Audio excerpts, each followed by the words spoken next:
Morning everybody students, सभी प्यारे विद्यार्थियों को शुभ प्रभात। मेरी तरफ से सभी को हार्दिक शुभकामनाएं कि आप इस लॉकडाउन में से सुरक्षित हैं और इस दौरान आप स्वयं के और परिवार को से सुरक्षित रखें।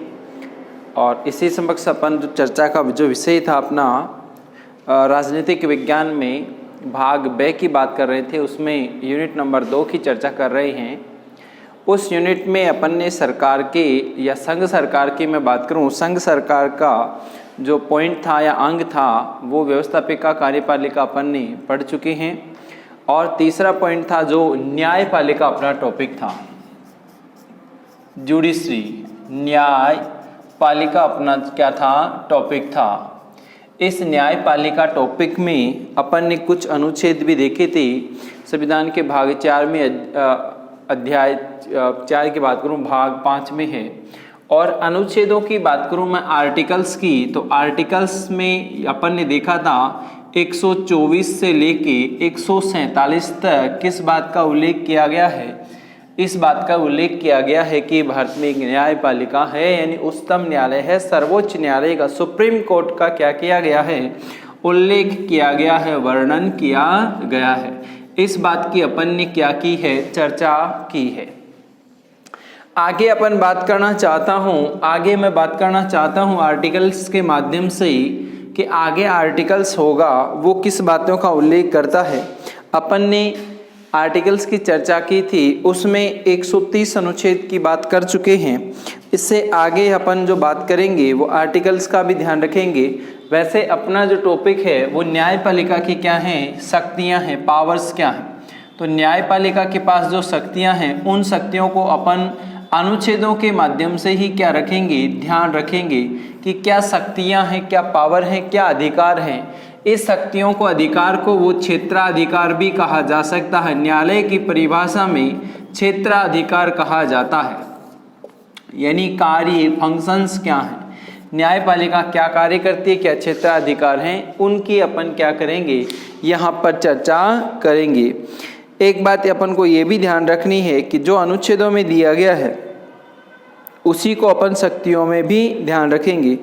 तो अनुच्छेद 131 है, आर्टिकल की मैं बात करूं, आर्टिकल 131 में किस बात का उल्लेख किया गया है, उच्चतम न्यायालय की प्रारंभिक या बात का उल्लेख है। किसकी, सर्वोच्च न्यायालय, शॉर्ट में लिखा हूं, सर्वोच्च न्यायालय की प्रारंभिक या प्रारंभिक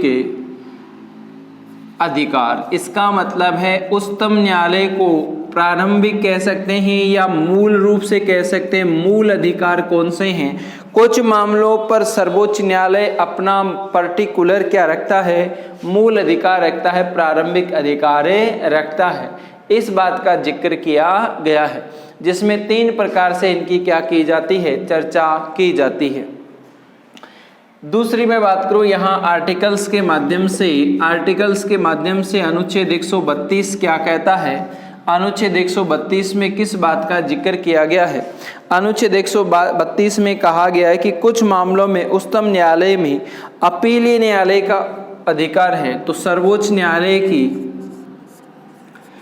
का अपीलीय क्षेत्राधिकार भी है, अपीलीय क्षेत्राधिकार। अपीलीय क्षेत्राधिकार का मतलब है कि यहाँ पर जब सर्वोच्च न्यायालय में क्या की जाती है, अपील की जाती है। अपील अलग अलग अनुच्छेदों के माध्यम से की जा सकती है। अलग अलग अनुच्छेदों के माध्यम से किस प्रकार से की जा सकती है उसकी चर्चा मैं यहाँ करना चाहूँगा। वो अपील किस प्रकार की होंगी, एक तो सिविल मामलों से संबंधित अपील होगी। कौन सी मामलों से संबंधित होगी, सिविल मामलों से संबंधित होगी। दूसरी है वो होगी वो एक संवैधानिक मामलों से, यानी संवैधानिक मामलों से संबंधित है। एक मैंने कहा दीवानी या सिविल मामलों से संबंधित है। एक मामला है वो फौजदारी मामला है, फौजदारी। एक मामला आएगा वो विशेष इजाजत से संबंधित है। इस प्रकार से जो मामले हैं वो अलग अलग प्रकार से सामने आते हैं। इसमें अनुच्छेद 132 कार्य है, 133 कार्य है, 134 कार्य है, अनुच्छेद 136 कार्य है। ये आर्टिकल्स हैं एक तरह से जो क्या किए जाते हैं, अपील के लिए रखे जाते हैं। संवैधानिक मामलों का मतलब है, यहाँ पर संवैधानिक मामलों का मतलब है कुछ ऐसी बातें जो संविधान में लिखी गई हैं, उन बातों का जिक्र किया जाता है जिसमें कोई संविधान से संबंधित पर्सन निहित होता है, सारवान होता है, उससे संबंधित अपील की जाती है। एक अपील की जाएगी वो दीवानी या सिविल यानी रुपए पैसे से संबंधित मामला हो तो उससे संबंधित मामले पर क्या की जाती है, सुनवाई की जाती है। और एक मामला है वो है सीधा सीधा किससे संबंधित है, वो है आपका आपराधिक मामलों से संबंधित। तो आपराधिक या फौजदारी मामलों से संबंधित है, उसमें अनुच्छेद 134 के तहत लड़ाई झगड़े से संबंधित मामला है वो किया जाता है। विशेष इजाजत का मतलब है कुछ ऐसी इजाजत लेकर पूछ कर क्या किया जा सकता है, कार्य किया जा सकता है। अनुच्छेद 131 वाले की बात करूं तो उसमें मैंने कहा 3 प्रकार से, कितने प्रकार से, 3 प्रकार के मामले देखे जाते हैं। एक तरफ तो कौन से है, संघ सरकार बनी हुई है, और दूसरी तरफ है वो राज्य सरकार का मैटर हो सकता है। दूसरा मामला हो सकता है संघ सरकार हो, दूसरी तरफ राज्य हो, या फिर राज्यों से संबंधित हो या केंद्र शासित प्रदेश से संबंधित मामला हो। तीसरा हो सकता है एक तरफ राज्य हो, दूसरी तरफ भी राज्य हो, या फिर हो सकता है केंद्र शासित प्रदेश से संबंधित मामला हो। राज्य हो सकता है राज्यों से संबंधित हो, मतलब संघ सरकार और राज्य का मतलब विवाद हो, संघ और राज्यों से संबंधित या केंद्र शासित प्रदेश से विवाद हो, राज्य प्लस राज्य के मध्य विवाद हो। तो इन विवादों की सुनवाई कौन कर सकता है, केवल और केवल कौन कर सकता है, सर्वोच्च न्यायालय ही कर सकता है। ये उसका मूल क्षेत्राधिकार है कि सबसे पहले प्रारंभिक क्षेत्राधिकार में कह सकते हैं ऐसे मामले जिस पर केवल और केवल सुनवाई कौन कर सकता है, सुप्रीम कोर्ट कर सकता है, वो मामले हैं। वो मामले कौन से हैं, संघ सरकार हो एक तरफ, दूसरी तरफ राज्य सरकार हो। दूसरा है संघ सरकार हो, राज्य हो, एक नहीं 2-4 राज्य हो सकते हैं या केंद्र शासित प्रदेश भी शामिल हो सकते हैं। या फिर तीसरा मामला हो राज्य और राज्यों के मध्य या राज्यों के मध्य हो सकता है, केंद्र शासित प्रदेशों के मध्य हो सकता है विवाद। उन विवादों की सुनवाई केवल और केवल कौन कर सकता है, सुप्रीम कोर्ट ही कर सकता है। इस बातों का क्या किया गया है, जिक्र किया गया है। आगे मैं आपको बताना चाहता हूं, यहाँ पर अनुच्छेद 132 में अपीलीय क्षेत्राधिकार है। अपीलीय क्षेत्राधिकार का मतलब है जब कोई व्यक्ति उसमें अपील करता है सुप्रीम कोर्ट में, तो सुप्रीम कोर्ट तभी क्या करता है, उसकी सुनवाई करता है। जिसमें मामले आते हैं, एक तो संवैधानिक मामला आता है, संविधान से संबंधित जो मामला होता है अनुच्छेद 132 उसकी चर्चा करता है। दूसरा है दीवानी या सिविल मामले जिसमें धन या रुपए पैसे संपत्ति से संबंधित विवाद आते हैं। और तीसरा आता है फौजदारी लड़ाई झगड़े से संबंधित मामला आता है। और चौथा है जो विशेष अपीली क्षेत्राधिकार का क्या करता है, उल्लेख करता है। इस तरह से अलग अलग मामलों की क्या की जाती है, सुनवाई की जाती है। ये 2 प्रकार की शक्तियों की चर्चा अपन ने की है। तीसरे प्रकार की शक्तियों की चर्चा मैं करना चाहता हूँ यहाँ पर, नंबर 1, नंबर 2 और नंबर 3 के अंतर्गत कह रखा है कि आपको अनुच्छेद के माध्यम से बताऊं तो अनुच्छेद 32 भी सीधा कहता है रिट निकालने का अधिकार, रिट का अधिकार। इसका मतलब है कि यहाँ पर रिट का मतलब अपन ने देखा था पहले भी अपन ने इनकी चर्चा कर चुके हैं। रिट निकालने की शक्ति भी क्या है, अनुच्छेद 32 के तहत सर्वोच्च न्यायालय को दी गई है। किसी व्यक्ति के अधिकारों का हनन होता है, किसी व्यक्ति के अधिकारों का हनन होता है तो सर्वोच्च न्यायालय अनुच्छेद 32 के तहत रिट निकालता है। और अगर हाई कोर्ट की मैं बात करूं, हाई कोर्ट अनुच्छेद 226 के तहत क्या निकाल सकता है, रिट निकालने की शक्ति रखता है। रिट या प्रलय कितने प्रकार के होते हैं, 5 प्रकार के होते हैं। कितने प्रकार के होते हैं प्यारे विद्यार्थियों, 5 प्रकार के होते हैं। इन 5 प्रकारों का वर्णन जो करने वाले हैं अपन, नंबर 1 पे कौन सा आता है, सबसे पहले आता है बंदी प्रत्यक्षीकरण। बंदी प्रत्यक्षीकरण का मतलब है बंदी को कारण बताना होगा। बंदी को क्या बताना होगा, कारण बताना होगा कि किस कारण के तहत बंदी बनाया गया है। तो बंदी प्रत्यक्षीकरण पहली रिट हो गई। नंबर 2 है, दूसरी है परमादेश।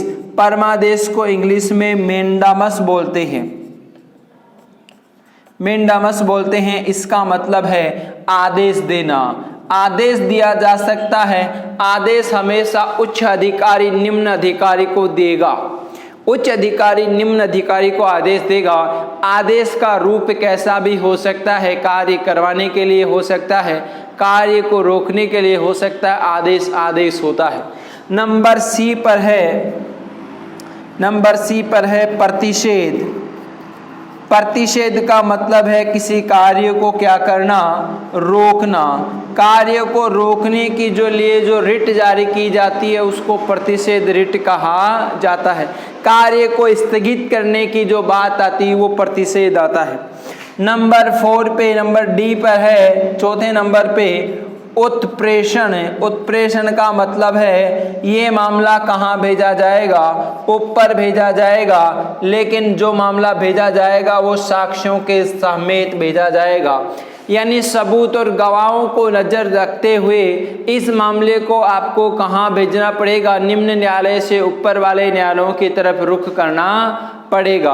और लास्ट वाली नंबर ई यानी 5 नंबर पे है, वो है अधिकार पर्चा। इंग्लिश में इसको को वारंटो बोलते हैं। अधिकार पर्चा का मतलब है को वारंटो। किस अधिकार के तहत, अधिकार जानने का हक है, किस अधिकार के तहत आप ये कार्य कर रहे हो, तो अधिकार जानने का हक होता है। ये अपन ने जो चर्चा की है वो सर्वोच्च न्यायालय की क्या है, शक्तियां हैं। मैंने कहा विद्यार्थियों अनुच्छेदों का भी थोड़ा थोड़ा ध्यान रखना है, इसलिए मार्क्स में पूरे में से पूरे मार्क्स आते हैं, अनुच्छेद लिख देते हैं। ठीक है, तो अपन ने जो चर्चा की वो यही चर्चा की है कि न्यायपालिका की शक्तियां क्या हैं। न्यायपालिका से संबंधित जो अनुच्छेद हैं वो 124 से लेके 147 तक हैं। इन शक्तियों को अपन देखें तो सबसे पहले जो शक्ति है उसकी प्रारंभिक या मूल क्षेत्राधिकार की है कि किन किन मामलों पर वो अपना कार्य पूर्ण रूप से सुन सकता है। तो ये 3 तरह के मामले अपन ने चर्चा की है। दूसरी बात करूं मैं प्यारे विद्यार्थियों, अनुच्छेद के माध्यम से अपीलीय क्षेत्राधिकार का है। जब आप अपील करोगे तो अपील कितने प्रकार की होंगी, 4। चाहे वो संवैधानिक अपील हो, चाहे वो दीवानी अपील हो, या फिर फौजदारी अपील हो, या विशेष बात हो, तो इन पर भी क्या करेगा, वो अपना कार्य करेगा, सर्वोच्च न्यायालय सुनवाई करेगा। तीसरे प्रकार की जो शक्ति है वो रिट निकालने की शक्ति है। सुप्रीम कोर्ट और हाई कोर्ट दोनों क्या निकालते हैं, रिट निकाल सकते हैं। और रिट या प्रलय कितने प्रकार के होते हैं, 5 प्रकार के होते हैं। पहला है, क्रम से बताओ कि कितने प्रकार की रिटों का उल्लेख है, तो आप लिख सकते हो बंदी, प्रत्यक्षीकरण, परमादेश, प्रतिषेध, उत्प्रेक्षण और अधिकार पर्चा। ये 5 प्रकार की क्या निकाली जाती हैं, रिट निकाली जाती हैं। नंबर 4 पे जो शक्तियों की चर्चा करने वाला हूं, नंबर 4 है, वो क्या कहता है। नंबर 4 ये कहता है, अनुच्छेद आपने देखा होगा, आप चाहते हो कि अनुच्छेद के माध्यम से बताएं, तो अनुच्छेद 129 में कह रखा है अभिलेखीय न्यायालय। अभिलेखीय न्यायालय शक्ति। अभिलेख न्यायालय शक्ति का मतलब है, अभिलेख न्यायालय शक्ति का मतलब है पहले जो सुप्रीम कोर्ट ने किसी मामलों पर सुनवाई की है उन मामलों पर क्या किया जाएगा, वो साक्ष्यों के रूप में क्या किया जाता है, पूर्व में दिए गए जो निर्णय है, पूर्व में दिए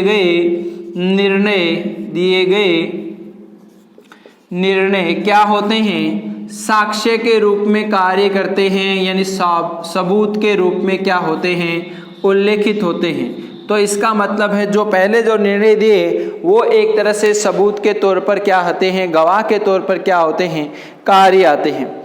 ये भी ध्यान रखना है। आगे मैं बात करना चाहता हूं प्यारे विद्यार्थियों, एक शक्ति है वो है आपकी परामर्शदात्री शक्ति। वो अनुच्छेद आता है 143 आता है। नंबर 5 पे जो शक्ति है वो आर्टिकल के माध्यम से ध्यान रखना है, अनुच्छेद 143 143 है, इसमें है परामर्शदात्री शक्ति। परामर्शदात्री अधिकार की बात करें तो इसमें सीधा सीधा कह रखा है कि अगर मान लो सर्वोच्च न्यायालय का निर्णय देना हो, या सर्वोच्च न्यायालय क्या दे सकता है, परामर्शदात्री भी परामर्श भी दे सकता है, राष्ट्रपति को देता है, यानी राष्ट्रपति क्या ले सकता है, राष्ट्रपति किससे? सर्वोच्च न्यायालय सुप्रीम कोर्ट से क्या लेता है? एक परामर्श लेता है। सर्वोच्च न्यायालय से क्या लेता है? परामर्श लेता है। किसी भी मुद्दे पर राष्ट्रपति क्या ले सकता है? सर्वोच्च न्यायालय से एक परामर्श ले सकता है। सर्वोच्च न्यायालय उसे परामर्श देता है। क्या देता है? सर्वोच्च न्यायालय उसे परामर्श देता है। परामर्श देता है, लेकिन जरूरी नहीं है कि राष्ट्रपति उस परामर्श को माने। राष्ट्रपति की इच्छा हो तो वो परामर्श को मान सकता है या नहीं माने। और दूसरी बात है कि राष्ट्रपति जो परामर्श मांगता है, जरूरी नहीं है कि सर्वोच्च न्यायालय को परामर्श देना ही पड़े। चाहे तो सर्वोच्च न्यायालय परामर्श देने के लिए क्या कर सकता है? मना भी कर सकता है। इसका मतलब है अनुच्छेद 143 के तहत राष्ट्रपति सर्वोच्च न्यायालय से परामर्श मांग सकता है, ले सकता है। परामर्श देना या न देना, परामर्श देना या न देना सर्वोच्च न्यायालय की इच्छा पर निर्भर है, और दिए हुए परामर्श को राष्ट्रपति मानना या न मानना राष्ट्रपति की इच्छा पर निर्भर है। इसका मतलब है एक परामर्श दे सकता है, एडवाइजरी दे सकता है। एक प्रकार की शक्ति की ओर चर्चा करता हूँ, अपना एक टॉपिक बनता है। वैसे कोई आर्टिकल्स नहीं है, लेकिन एक पॉइंट बनता है, न्यायिक पुनरावलोकन। न्यायिक पुनरावलोकन का भी आपने नाम सुना होगा कि न्यायिक पुनरावलोकन क्या होता है। इसका न्यायिक पुनरावलोकन का मतलब है, न्यायिक पुनरावलोकन का मतलब है कि व्यवस्थापिका द्वारा जो कोई कानून बनाया गया है, व्यवस्थापिका ने आपके लिए कोई कानून बनाया है, उस कानून को क्या करना होता है? लागू करना होता है। लेकिन वो कानून मान लो जनता के हित में नहीं है, जनता उस कानून को नहीं मानती है, जनता को सही कानून नहीं लगता है, तो उस कानून का क्या किया जाएगा? उस कानून को न्यायपालिका द्वारा क्या किया जाएगा? उसे हटा दिया जाएगा। न्यायपालिका से संबंधित 2-3 वर्ड है, मैं उनको आपको जिक्र कर देता हूँ। एक तो शब्द आया अपने समक्ष न्यायिक पुनरावलोकन। न्यायिक पुनरावलोकन क्या है? एक शब्द और बनता है प्यारे विद्यार्थियों, एक शब्द आता है न्यायिक सक्रियता। एक शब्द और आता है जनहित याचिका। जनहित याचिका।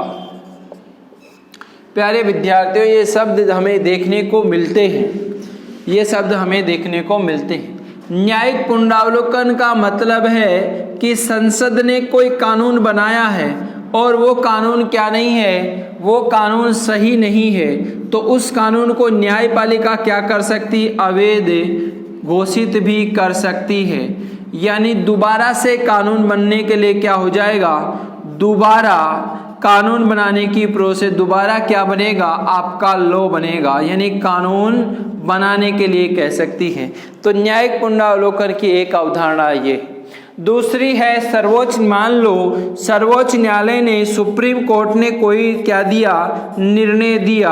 उस निर्णय में क्या रह गई भाई? उस निर्णय में क्या रह गई? कोई त्रुटि रह गई। तो उस भूलवश से त्रुटि रह गई, तो उसे सुधार के लिए, किसके लिए? सुधार के लिए सर्वोच्च न्यायालय पुनः क्या दे सकता है? अपना डिसीजन दे सकता है। इसी को भी क्या कहते हैं? न्यायिक पुनरावलोकन कहते हैं। 2 अवधारणाएं विश्व में ज़्यादा प्रसिद्ध हैं। एक तो विधि की उचित प्रक्रिया। प्यारे विद्यार्थियों ध्यान रखना है, विधि की उचित प्रक्रिया। विधि की उचित प्रक्रिया की अवधारणा है वो अमेरिका में चलती है। एक है विधि द्वारा स्थापित प्रक्रिया। विधि द्वारा स्थापित प्रक्रिया, स्थापित प्रक्रिया, ये प्रक्रिया चलती है प्यारे विद्यार्थियों जापान और भारत में। तो भारत ने कौन सी प्रक्रिया अपना रखी है? विधि द्वारा स्थापित प्रक्रिया को अपना रखा है। इसको भी आपको क्या करना है? ध्यान रखना है। अब मैं बात करना चाहता हूँ, यह प्रक्रिया है लेकिन भारत ने क्यों अपना रखी है? अमेरिका में भी अपनाई हुई है। जो विधि की कौन सी प्रक्रिया है? उचित प्रक्रिया अपना रखी है। अगर मान लो व्यवस्थापिका और कार्यपालिका के द्वारा बनाए हुए कानून अपूर्ण हैं, तो उन कानूनों को पूरा नहीं होने पर सर्वोच्च न्यायालय यानी उच्चतम न्यायालय यानी न्यायपालिका क्या कर सकती है? न्यायपालिका अपने विवेक के अनुसार क्या कर सकती है, अपने से विवेक के अनुसार कोई कानून का क्या कर सकती है, नए कानून का क्या कर सकती है, निर्माण कर सकती है। तो इस निर्माण कार्य को करना ही क्या कहलाता है, न्यायिक सक्रियता कहलाता है। इसका मतलब है न्यायपालिका क्या रहती है, जागरूक रहती है। क्या रखती है, जागरूक रहती है, और जागरूकता के आधार पर ही क्या बना सकती है, एक अच्छा कानून बना सकती है। इसका मतलब है कि न्यायिक सक्रियता का मतलब है कि न्यायपालिका क्या बनाएगी, एक कानून बना सकती है। सक्रियता रहती है, एक्टिव रहती है, इसे न्यायिक सक्रियता कहते हैं। न्यायपालिका की सविवेक के अनुसार बनाए हुए कानून ही सक्रियता को ध्यान में रखते जो कार्य किए जाते हैं उन्हें न्यायिक सक्रियता कहते हैं, जुडिशरी। तीसरा पॉइंट अपन ने देखा जनहित याचिका। जनहित याचिका मतलब है यहाँ पर कि मान लो किसी मुद्दे पर कोई गरीब आदमी के कोई मुद्दा है जो अपील नहीं कर सकता। इसका मतलब कोई भी साधारण व्यक्ति किसी व्यक्ति को इंसाफ दिलाने के लिए, उसे न्याय दिलाने के लिए क्या कर सकता है, न्यायपालिका जुडिशरी में क्या कर सकता है, अपील कर सकता है। इस अपील करने की जो शक्ति दी गई है उसे PIL, जिसको अपन PIL कहते हैं, इसको कहते हैं PIL। तो अपील कर सकता है, साधारणतः कोई भी व्यक्ति अपील कर सकता है। तो उस व्यक्ति को, इस अपील को क्या कहते हैं, जनहित याचिका कहते हैं, PIL कहते हैं। ये PIL कोई भी व्यक्ति क्या कर सकता है, जारी करवा सकता है। इसका मतलब PN भगवती इसको प्रणेता माना जाता है, प्रणेता माने जाते हैं PN भगवती, PIL जनहित याचिका की। तो प्यारे विद्यार्थियों, अपन ने जो पॉइंट लिया है न्यायपालिका की शक्तियां, उस पॉइंट के आधार पर अपन ने इतनी क्या की है, चर्चा की है। तो न्यायपालिका में यह प्रश्न पूछा जा सकता है कि न्यायिक पुनरावलोकन का शाब्दिक अर्थ बताते हुए न्यायपालिका के कार्यों या क्षेत्राधिकार का क्या कीजिए, उल्लेख कीजिए, वर्णन कीजिए। तो प्यारे विद्यार्थियों, अपन को क्या बताना है, न्यायिक पुनरावलोकन शब्द की व्याख्या करनी है। और अपन ने न्यायपालिका की जो शक्तियां पढ़ी हैं, कौन कौन सी शक्तियां पढ़ी हैं, हमने न्यायपालिका की शक्तियां पढ़ी हैं। वो पहली शक्ति किस प्रकार की थी प्यारे विद्यार्थियों, तो पहले प्रकार की जो शक्ति थी वो कौन सी थी, उसका भी अपन को क्या करना है, ध्यान रखना है। तो न्यायपालिका की पहली शक्ति की चर्चा की थी, वो कौन सी थी। तो इस अलग अलग प्रकार से अपन बता सकते हैं कि पहले प्रकार की जो शक्ति थी, पहली जो पावर्स थी, ठीक है, जो पावर्स थी वो क्या है, पहली है मूल क्षेत्राधिकार। कौन सा था, मूल क्षेत्राधिकार था। दूसरी अपन ने बात की वो कौन सी है, अपीलीय क्षेत्राधिकार है। तीसरी अपन अपीलीय क्षेत्राधिकार में अलग अलग संवैधानिक, दीवानी, फौजदारी विशेष, एक ये भी ध्यान रखना है। एक अपन ने ली थी वो रिट निकालने की शक्ति थी, एक रीट थी वो परामर्श संबंधी अधिकार था, ठीक है। तो एक थी वो है अभिलेख के क्षेत्राधिकार था। तो इस प्रकार से सर्वोच्च न्यायालय की क्या थी, वो शक्तियों का क्या करता है, उल्लेख करता है। इसके अलावा भी सर्वोच्च न्यायालय के पास बहुत सारी पावर्स होती हैं, ये ध्यान रखना है। और न्यायिक पुनरावलोकन का अर्थ मैंने बताया है कि संसद द्वारा कोई अवैध कानून बनाया जा, संसद द्वारा जो सही कानून नहीं होता उसे अवैध कर सकती है और अपने दिए हुए निर्णय में क्या कर सकते हैं, पुनरावलोकन कर सकती है। न्यायिक पुनरावलोकन से संबंधित अनुच्छेद की मैं बात करूं तो अनुच्छेद 13 भी यही कहता है, अनुच्छेद 32 भी ये कहता है, अनुच्छेद 137 भी ये कहता है। इसका मतलब है न्यायिक पुनरावलोकन की अवधारणा से संबंधित कोई एकमात्र अनुच्छेद नहीं है, सभी अनुच्छेदों का क्या किया गया है, अलग अलग जगह जिक्र किया गया है। कुछ मैं विशेष बात और करना चाहता हूँ, न्यायालय से संबंधित तथ्य हैं और न्यायालय से संबंधित तथ्यों का मैं जिक्र करना चाहता हूँ, यहाँ पर थोड़ा सा ध्यान रखेंगे। अच्छा, तो सर्वोच्च न्यायालय का सबसे पहले मुख्य न्यायाधीश कौन था, तो सर्वोच्च न्यायालय का प्रथम मुख्य न्यायाधीश थे, first CJI chief justice of India. तो पहले मुख्य न्यायाधीश थे वो थे HJ कानिया, हीरालाल जे कानिया सर्वोच्च न्यायालय के क्या थे, मुख्य न्यायाधीश हुआ करते थे।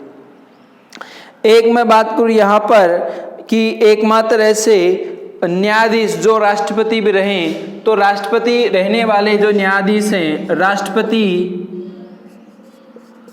राष्ट्रपति रहने वाले न्यायाधीश कौन से न्यायाधीश, तो वो कौन से हैं?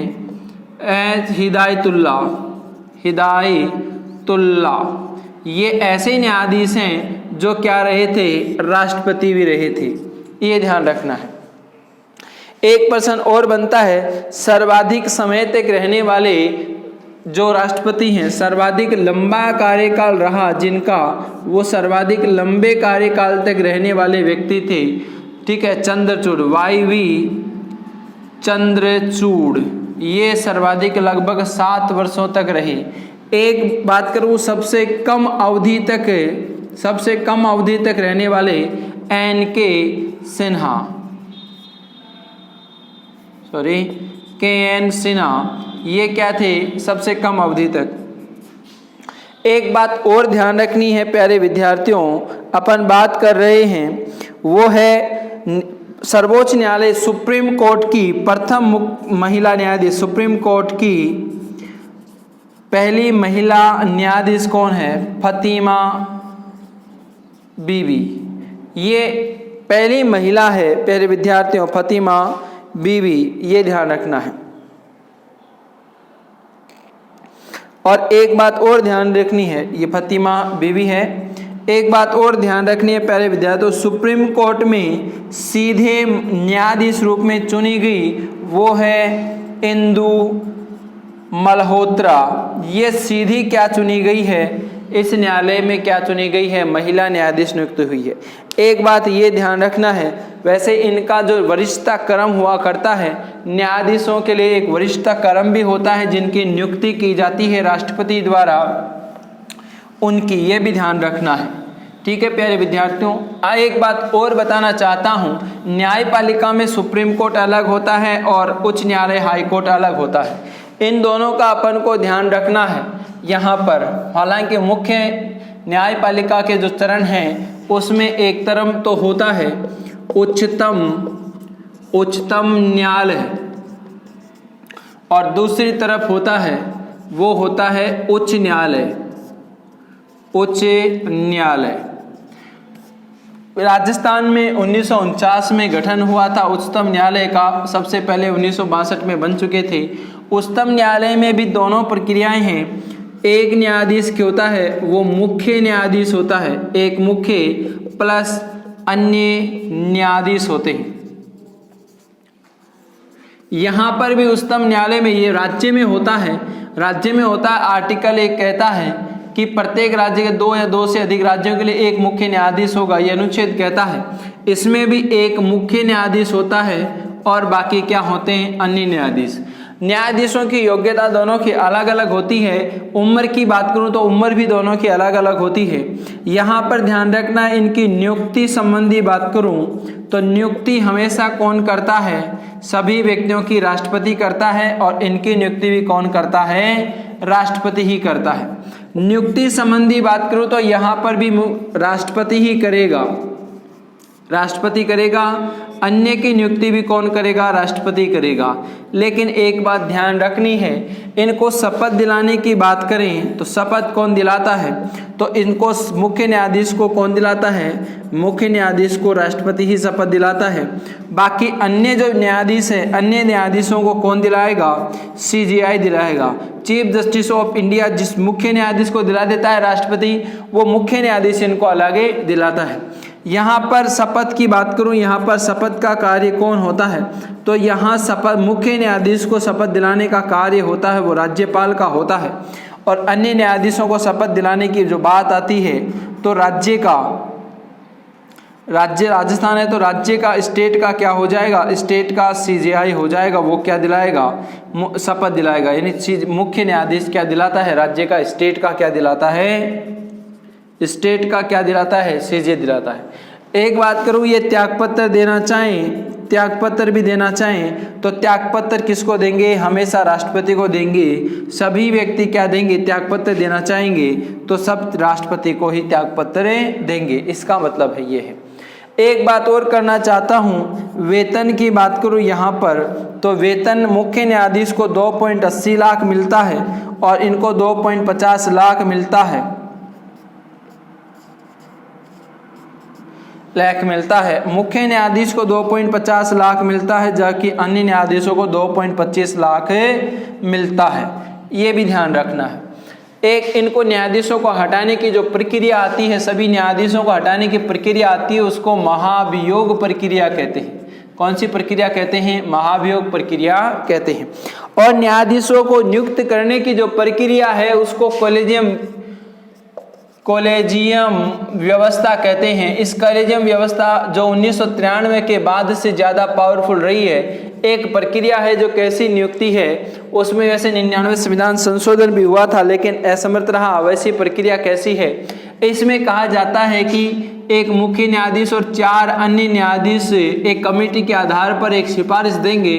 उस सिफारिश के आधार पर न्यायाधीशों की क्या की जाती है? नियुक्ति की जाती है। और इस नियुक्ति का 2 बार उल्लंघन भी हुआ। अजीत नाथरे को और खेगड़े को क्या बनाया गया है? मुख्य न्यायाधीश के रूप में नियुक्त किया गया। उल्लंघन भी होता है, तो ये बात भी ध्यान रखनी है प्यारे विद्यार्थियों। यहाँ पर ये एक प्रकार से क्या है? सिफारिश है, एक पैनल बनाया गया है। न्यायिक नियुक्ति आयोग बनाने की बात की गई थी 99 संविधान संशोधन में, लेकिन वो असमर्थ रहा। अभी ये प्रक्रिया यही चल रही है। राष्ट्रपति द्वारा क्या किया जाता है? इनकी नियुक्ति की जाती है। अपने सिलेबस के अनुसार अपने पॉइंट इतना ही बनता है, बाकी और बहुत सारे विवरण है, लेकिन अपन को ज़्यादा ध्यान नहीं रखना है। लोक अदालत, पंचायत अदालत, ये बहुत सारे पॉइंट बनते हैं। अपने सिलेबस के अनुसार ये सफिशिएंट है प्यारे विद्यार्थियों। आप इन्हीं को नोट डाउन करें अपने बुक में, और आपको दी गई है PDF, उस PDF को ज़्यादा से ज़्यादा पढ़ें और कॉपी में लिखें। ठीक है, नोट्स के माध्यम से आप उनको याद कर सकते हैं। आज की क्लास अपन यहीं खत्म करते हैं। आगे वाले पॉइंट में अपन कल आगे चर्चा करेंगे, वो राज्य सरकार की करेंगे। अपनी 2 यूनिट कंप्लीट होने वाली हैं वे भाग की, राज्य सरकार और फिर पंचायती राज पढ़ेंगे। राज्य सरकार में राज्यपाल मुख्यमंत्री दिया हुआ है और 73वां 74वां संविधान भी दिया हुआ, उनकी चर्चा अपन अगली क्लास में करेंगे। ठीक है, आज के लिए इतना ही। धन्यवाद।